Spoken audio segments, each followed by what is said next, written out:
Hi, this is Danny with Rallybound, and this video is going to cover the Site Builder. Now, this is an incredibly exciting new feature released in Q4 of 2018. If you had your campaign set up prior to that time, no worries. Reach out to us either through the individual you've been working with previously or through our help desk, and we can let you know the next steps and work involved in getting the Site Builder added to your organization. Now, let's go through the specific features. I'm on the front end of the website, and as an admin that's logged in with permissions to update the front end of the website, I have a gray bar that's up at the top that says Rallybound Site Builder, and then we've got this Edit CSS and Enable Editing option that's on the right-hand side. Now, this is how all of the updates used to be made in the past. When you would click on Enable Editing, any editable areas would be highlighted in a different color to make it clear that there was a word editor behind it. That still exists. You can go to any of these areas, use the word editor, use the source code, and make updates to the page. But we often ran into the question of how you can make edits to the areas that don't have that different colored container. And we have solved that. So let me draw your attention up to the top of the screen, and I'm going to start from left to right. The first thing I'm going to show you is the colors. When I click on the two circles, I'm going to see a primary color and secondary color. I can use the color selector to change the different colors. I can also insert a hex value.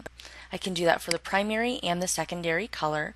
Once I make the changes and I hit publish and refresh the screen, those color updates are going to be made. Now, these changes are going to apply on a campaign basis, and so if you have a partnered campaign that you're working with another nonprofit or with a corporation, it would be great to tie in some of their colors and make them feel like this campaign is a little bit more of their own, and so this now can easily be done on your end. The next piece is the navigation menu. So the navigation menu is going to reflect these menu buttons that are up on the right-hand side. You can see donate, register, event info, contact, login, and tickets.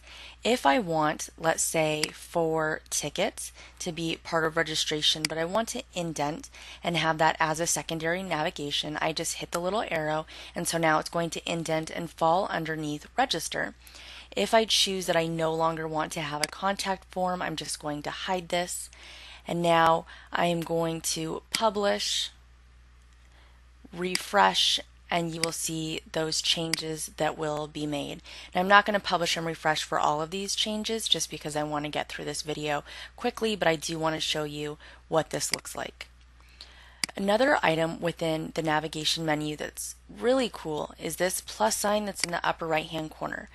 Here you can add your own navigation menu options. You can choose existing pages, which are pages that already exist within Rallybound. They're known pages and they serve a specific purpose, such as frequently asked questions, find a page, find a team, home login, sponsorships, etc.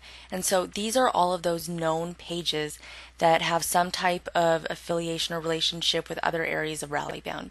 You can choose to add those as their own navigation menu option, or you can choose to indent them. But you don't only have to use the known Rallybound pages. You can also now create your own static page. So you can enter the title. I'm going to put super cool stuff. I'm going to create the URL, super cool, add the page, and so now I can see super cool stuff. I'm also going to put this under I'm actually going to put this under event info, and now I am going to, after showing you this one last piece, then I'll publish.